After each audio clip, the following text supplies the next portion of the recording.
confusion.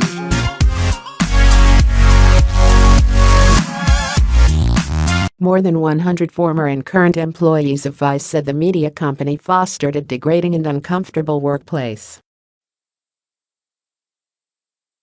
Several women spoke to the New York Times about how they felt they would be punished professionally if they rejected their boss's sexual advances at the millennial-focused global media company, and many agreed that their complaints were downplayed by executives. There is a toxic environment where men can say the most disgusting things, joke about sex openly, and overall a toxic environment where women are treated far inferior than men. Sandra Miller, the former head of branded production at Vice from 2014 to 2016, told The Times.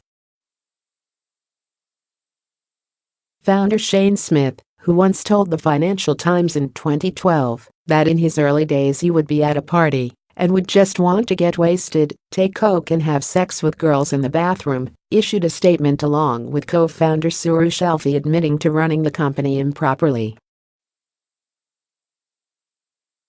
The pair said from the top down, "We have failed as a company to create a safe and inclusive workplace where everyone, especially women, can feel respected and thrive," adding things happened on our watch, and ultimately we let far too many people down. "We are truly sorry for this." They shared even more detailed statements to employees. Multiple settlements have been doled out for the nearly $6 billion brand over the years, including one in 2016 involving Vice's president Andrew Creighton. The 45-year-old paid $135,000 to a former employee who claimed she was fired for rejecting an intimate relationship with him. Employees told The Times it was not uncommon for employees to have relationships with their supervisors, which led to many problems. In recent months, Vice has formed a diversity and inclusion advisory board featuring feminist icon Gloria Steinem and hired a new head of human resources. Romantic relationships between supervisors and employees are now forbidden.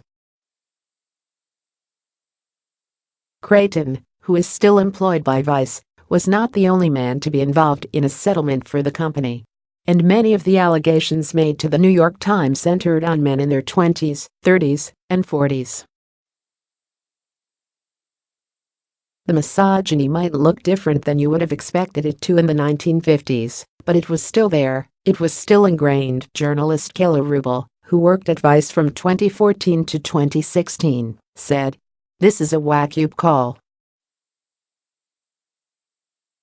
Earlier this year, Vice reached another settlement with former employee Martina Veltroni, who said she faced retaliation after ending a sexual relationship with a supervisor, Jason Mojica. Mojica, the former head of Vice News, was fired last month. Former journalist Joanna Fuertes Knight, who is multi-ethnic, was paid $24,000 by Vice in January after she claimed she was victim of sexual harassment, racial and gender discrimination and bullying in the company's London office. One of the subjects of Fuertes Knight's claims was Vice producer Rhys James, who reportedly made sexist and racist comments toward her, such as asking about the color of her nipples and if she slept with black men, according to The Times. A freelance writer named Jessica Hopper, who interviewed the rapper Murs, was asked by him if she would have sex with him. She said no, and included the response in her article, but editors at Vice changed it to say she said yes, making the headline "I got laid but Murs didn't." Hopper reached a settlement in 2003 over the defamation claims. The editor of the piece at that time has not been with the company in a decade, Vice said in a statement. Ms. Hopper was right to call us on our conduct at the time, and we are still ashamed of it. Though at least 4 settlements were reiterated to The Times, the company said that over its 23-year history they have only made few settlements. Despite the settlements, many women still felt victim of harassment, including at least 2 episodes with Vice's chief digital officer Mike Germano, who founded Carrot Creative. One woman claimed at a party for Carrot, he pulled her onto his lap, and another woman said Germano told her he didn't want to hire her because he wanted to have sex with her. Kate Goss, who claimed a supervisor grabbed her crotch while on the Wonder Wheel at Coney Island for a company event, reported the incident to HR and was told there needed to be multiple incidents in order for her to take action against the other employee.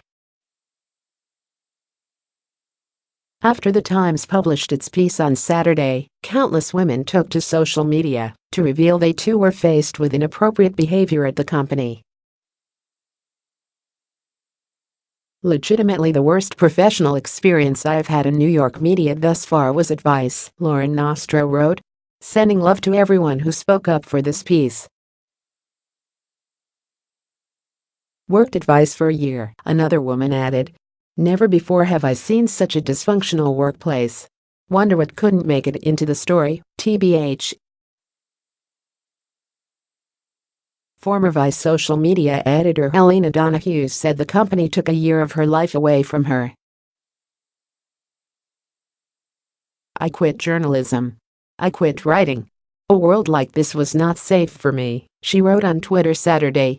"I felt like I was underwater every day, and no one could hear me scream. Or they looked away. And, as my ex-colleagues know, I quite literally screamed about it. A lot."